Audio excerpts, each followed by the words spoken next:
नमस्कार बच्चों, ये क्लास 4 है सी प्रोग्रामिंग की और इसमें हम अंडरस्टैंड करेंगे वेरिएबल एंड कांस्टेंट। यदि इस वीडियो के बारे में मैं बताऊं तो इसमें जो इम्पोर्टेंट पॉइंट्स जो आप समझेंगे वो variable, constant, difference between variable and constant, data type, format specifier, ये आप इस वीडियो में अंडरस्टैंड करेंगे। ये एक बेसिक वीडियो है कंप्यूटर प्रोग्रामिंग सी को अंडरस्टैंड करने के लिए। अब अंडरस्टैंड करते हैं ये वेरिएबल क्या है और उसके बाद कॉन्स्टेंट्स क्या है।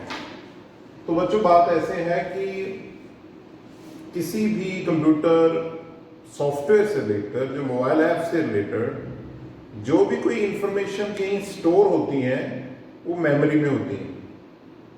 अब आप अंडरस्टैंड करते हैं कि आपका यदि मोबाइल फ़ोन है तो मोबाइल फ़ोन की एक रैम है जिसको आप कहते हैं, इसकी मेमोरी है इसकी।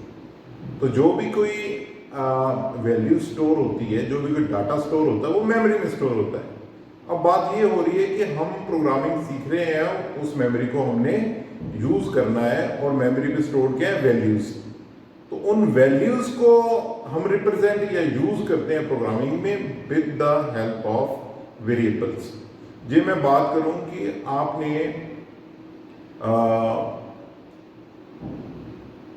फेसबुक पे लॉगिन करना है, उसमें आप ईमेल आईडी डाल रहे हो, आप पासवर्ड डाल रहे हो, फिर उसके बाद आप क्लिक कर रहे हो ये यूजर आईडी या फोन नंबर जाए। तो ये जो वैल्यू है वो स्टोर किसमें होती है, एक वेरिएबल में। पासवर्ड स्टोर किसमें होता है, एक वेरिएबल में। फिर उसके बाद वो डाटाबेस के साथ कंपेयर होता है, वो नेक्स्ट प्रोग्रामिंग की अप्रोच है। तो वैल्यू किसमें स्टोर होती है वो। यदि आप ऑनलाइन कोई फॉर्म भरते हो तो जिसमें name, father name, date of birth, phone number, address, आपकी ईमेल आईडी और ये सारी इंफॉर्मेशन स्टोर किसमें होती है, पहले वेरिएबल में स्टोर होती हैं, फिर फर्दर। ओके, तो उसी को अंडरस्टैंड करते हैं। सी प्रोग्रामिंग में ये वेरिएबल्स कैसे होते हैं, कैसे इनको यूज किया जाता है, उसके बारे में ये। तो वेरिएबल है क्या, it is the reference to the memory that store the value. Reference का मतलब क्या है, जो पर्टिकुलर एक आपका मेमोरी का एड्रेस है उसको रिप्रेजेंट करती है विद सम नेम। जैसे इस पूरे एग्जांपल में देखें तो ये आर एक वेरिएबल है, एरिया एक वेरिएबल है। ओके, और आगे हम अंडरस्टैंड करते हैं कि जो भी वेरिएबल है इसका नाम कैसे रखना है, क्योंकि नेमिंग कन्वेंशन गिवन है in C programming. You have to give the name of the variable with that conventions, naming conventions. ये रूल है। तो उसमें रूल क्या है कि कोई भी वेरिएबल का नाम स्मॉल एस से लेके स्मॉल जेड, कैपिटल ए से लेके कैपिटल जेड और 0 से लेके 9 तक किसी भी कैरेक्टर के कॉम्बिनेशन हो सकते हैं और एक स्पेशल कैरेक्टर यूज हो सकता है, इसको कहते हैं अंडरस्कोर।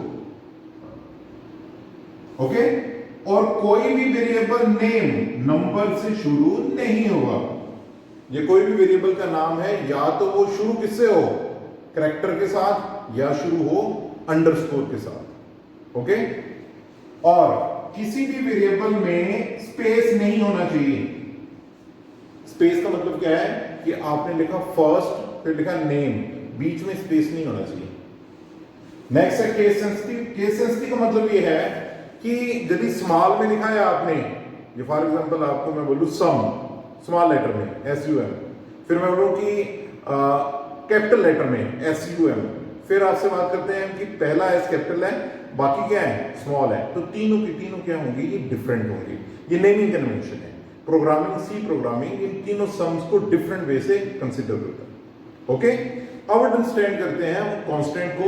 कांस्टेंट का मतलब क्या है, वो भी वेरिएबल है, उसके सेम रूल्स हैं उनको डिक्लेयर, उनको नाम लिखने के। बट इंपॉर्टेंट थिंग क्या है कि जो वेरिएबल है उनकी वैल्यू चेंज हो सकती है विद द प्रोग्राम, जिसकी वैल्यू चेंज हो। और कांस्टेंट का मतलब क्या है, जिसकी फिक्स वैल्यू है, प्रोग्राम में चेंज नहीं हो सकती है। डिपेंड अपॉन द प्रोग्राम, कुछ वैल्यूज ऐसी होती हैं जिनको हम चेंज नहीं करना चाहते हैं।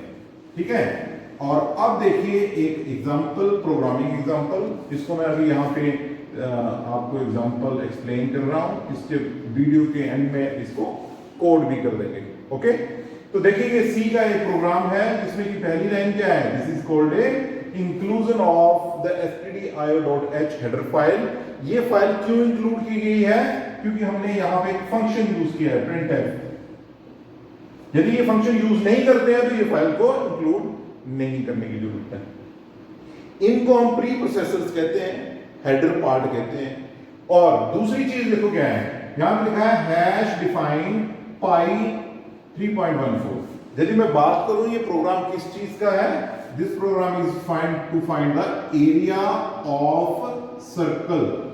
ये सी का प्रोग्राम है, किसी सर्कल का एरिया फाइंड करने वाले। ये सर्कल है, उसकी ये रेडियस होती है। यदि हम एरिया लिखें तो एरिया किसके बराबर होगा, पाई आर स्क्वायर। पाई का मतलब होता है 3.14 और आर इंटू आर।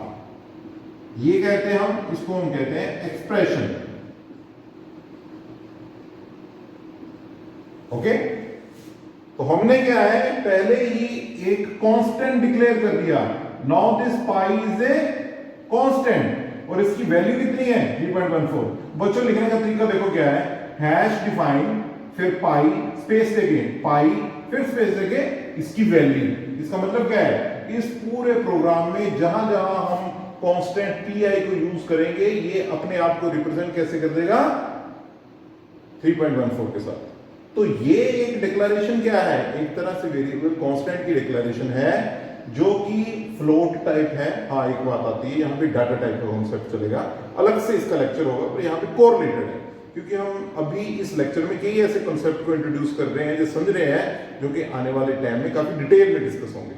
ओके, तो यहाँ पे पी क्या है, एक नाम है कांस्टेंट का और किस वैल्यू को रिप्रेजेंट कर रहा है, मेमोरी की 3.14 को। उसके बाद देखिए कि हमारे पास वॉइड मेन।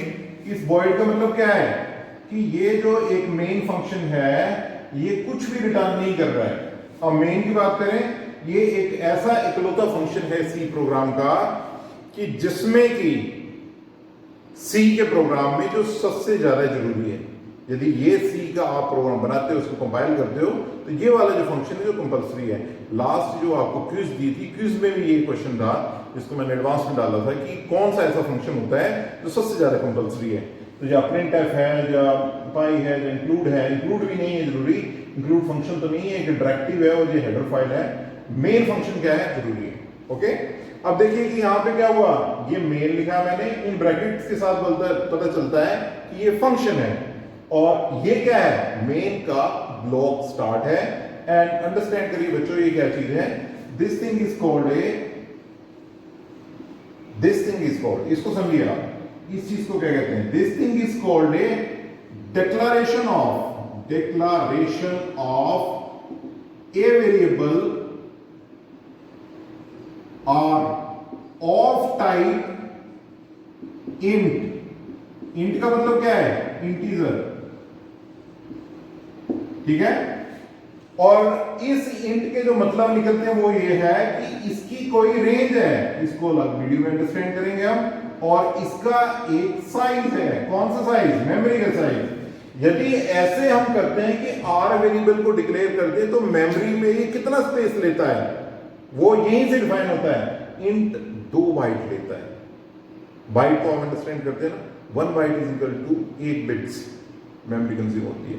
बाइट से क्या बनता है हमारे पास, किलोबाइट, किलोबाइट से क्या बनता है, मेगाबाइट, मेगाबाइट से क्या बनता है हमारे पास गीगाबाइट, जीबी जिसको कहते हैं। ओके, और ये कांस्टेंट है आर और एरिया। देखिए अब डाटा टाइप क्या है, यहां पे इंट है और यहां पे फ्लोट है। तो इंट और फ्लोट क्या है हमारे पास, ये एक डाटा टाइप्स है। क्या है हमारे पास, डाटा टाइप्स। डाटा टाइप क्या बताती है, नंबर 1 कि इसमें डाटा किस तरह का स्टोर होगा और वो कितना स्पेस या साइज कंज्यूम करेगा मेमोरी के चक्कर में, कितनी मेमोरी लेगा। और दूसरा ये होता है इसमें जो वैल्यू आ रही है उसकी रेंज क्या होगी। रेंज का बच्चों यहां पे मतलब ये है कि आर जो वैल्यू है वो किस तरह की वैल्यूज को स्टोर करता है, इंटीजर को, और एरिया स्टोर करता है फ्लोट। फ्लोट मतलब जो फ्रैक्शनल वैल्यूज होती है। ये कितनी मेमोरी कंज्यूम करता है, 4 बाइट कंज्यूम करता है। और ये कितनी मेमोरी कंज्यूम करता है, 2 बाइट कंज्यूम करता है। ओके, ये स्टेप बाय स्टेप जैसे आप प्रोग्राम और करते जाएंगे अंडरस्टैंड करते हैं, but these are the basic very basic things. ठीक है, तो इस वीडियो को आप रिवाइंड करके हुए देख सकते हो कि मैं क्या कह रहा हूं आपको, कि हमारे पास इंट और फ्लोट क्या है, डाटा टाइप्स हैं, और उनके मतलब क्या है कि ये कितनी वैल्यूज को स्टोर करता है। ओके, अब आइए आगे, ये दोनों की दोनों लाइनें क्या है, these two lines are the declaration of variable int R और एरिया। और हमें सी प्रोग्रामिंग क्या कहती है, एक और रूल समझिए, जितने भी वेरिएबल आपने प्रोग्राम में यूज करने हैं सारे के सारे पहले से ही डिक्लेयर्ड होने चाहिए। तो this thing is called declared, यानी कि कंपाइलर को पता होना चाहिए कि जिन वेरिएबल को आप यूज करोगे उनकी डाटा टाइप क्या है, वो किस तरह के है। ये सी प्रोग्रामिंग में ऐसे होता है। अब देखिए ये स्टेटमेंट क्या है, जिसको R7 लिख रहे हैं, this is called assigning the value. Assigning value कहने का मतलब क्या है, ये आर्म किसी एक मेमोरी को रिप्रेजेंट कर रहा है। ओके, और उस मेमोरी में जो वैल्यू स्टोर की है वो क्या है, 7। फॉर एग्जांपल ये देखो, ये एक मेमोरी है, मेमोरी का अपना एक एड्रेस है 102। अब जैसे ही ये वाली लाइन लिखी, ये कोई किस चीज को रिप्रेजेंट कर रहा है, आर को, और जैसे मैंने ये वाली चीज लिखी तो यहां पर क्या आ गया, यहां पे वैल्यू कितनी स्टोर होगी, 7। ये वाली चीज को कह रहा हूं मैं वैल्यू, और ये वाली चीज को कह रहा हूं मैं एड्रेस। बच्चों बात सिंपल सी है कि इस चीज को याद रखना हमारे लिए आसान नहीं है।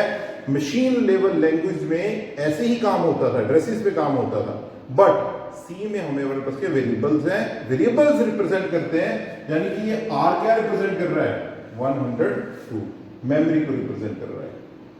ओके, वैसे area is equal to, next देखिए नेक्स्ट लाइन क्या है, area is equal to pi R into R. ये जो चीज है इसको कहते हैं हम एक्सप्रेशन, इसको कहते हैं हम एक्सप्रेशन। इसको मैं फिर से लिख रहा हूं, area is equal to pi into R. इसको समझिए बच्चों, एक्सप्रेशन के दो पार्ट है, एक लेफ्ट हैंड साइड, एक राइट हैंड साइड। तो सबसे पहले इसको बोल रहा हूं मैं right hand side. Right hand side पहले कंप्यूट होती है, इवेल्युएट होती है, और उसके बाद उसकी जो वैल्यू है किसमें चली जाती है, लेफ्ट हैंड साइड में चली जाती है। यदि मैं इन वैल्यूज को देखूं तो ये आर किसको रिप्रेजेंट कर रहा है, 7 को, ये किसको रिप्रेजेंट कर रहा है, 7 को, ये किसको रिप्रेजेंट कर रहा है, 3.14 को। इन सभी की मल्टीप्लिकेशन होगी और वो स्टोर किसमें होगी, इस वेरिएबल में। तो अगेन जो एरिया आपने डिक्लेयर किया है वो बॉक्स की फॉर्म में आएगा, मैं रिप्रेजेंट कर रहा हूं, logical representation of the memory. Suppose इसकी मेमोरी एड्रेस कितना है, 204। जब मैं ये चीजें कर रहा हूं तो इस एरिया वेरिएबल में कितनी वैल्यू स्टोर होगी, इनकी मल्टीप्लिकेशन। ओके, तो हमारे पास प्रोग्राम चल रहा है इंस्ट्रक्शन वाइज इंस्ट्रक्शन। अब हमारे पास जो एरिया वेरिएबल है उसमें वैल्यू कितनी होगी, इनकी मल्टीप्लिकेशन करनी। अब नेक्स्ट लाइन में देखो हमने क्या किया है, हमने कुछ नहीं किया है, जो एरिया की वैल्यू है उसको हमने डिस्प्ले कर दिया है। तो पहली बात समझिए कि ये जो printf फंक्शन है ये क्या है, this is a output function. क्या है ये, printf % d, और यहां पे d नहीं, इसको चेंज, ये क्या है, f एरिया। अब समझिए बच्चों इसमें क्या है, printf हमने पिछले प्रोग्राम में भी यूज किया था। ये कैसा फंक्शन है, एक आउटपुट फंक्शन है। आउटपुट फंक्शन का मतलब क्या है, आपकी स्क्रीन पर ये वैल्यू को शो करता है। ये वाला जो पार्ट है इसको कहते हैं बच्चों फॉर्मेट स्पेसिफायर। फॉर्मेट स्पेसिफायर का मतलब यह है कि जिस तरह की डाटा टाइप है उसके अकॉर्डिंग फॉर्मेट स्पेसिफायर। ये जो आपने इंट लिया है इसके लिए जो फॉर्मेट स्पेसिफायर होता है वो होता है %d, और फ्लोट के लिए होता है %f। अब ये कैसे चलता है, फंक्शन कैसे काम करता है, इस %f की जगह इसकी वैल्यू आएगी, और ऊपर वाली लाइन में हमने क्या कैलकुलेट किया है, इनकी मल्टीप्लिकेशन। तो आपको आउटपुट क्या आएगी, आउटपुट आएगी 3.14 इंटू 7 की जो मल्टीप्लिकेशन है वो शो हो जाएगी। ये प्रोग्राम खत्म हो गया। ठीक है, जल्दी से रिवाइंड करते हैं। इस प्रोग्राम क्या है, आपने कांस्टेंट को अंडरस्टैंड किया जो कि इस प्रोग्राम में पाई है। आपने वेरिएबल को अंडरस्टैंड किया, इसमें दो वेरिएबल्स हैं, एक का नाम आर है और दूसरे का नाम क्या है, एरिया। आर की डाटा टाइप इंटीजर है और जो एरिया है उसकी डाटा टाइप फ्लोट है, क्योंकि वो फ्रैक्शन में वैल्यू को स्टोर करता है। फिर एक एक्सप्रेशन है जो कि कंप्यूट हो रहा है, फिर हम जो भी आउटपुट आ रही है उसको डिस्प्ले कर रहे हैं। आपकी कोई भी क्वेरी है आप कमेंट में दे सकते हैं। आपको ये वीडियो समझ आई या कितनी आई, आप इसको भी कमेंट दे सकते हैं। Thank you.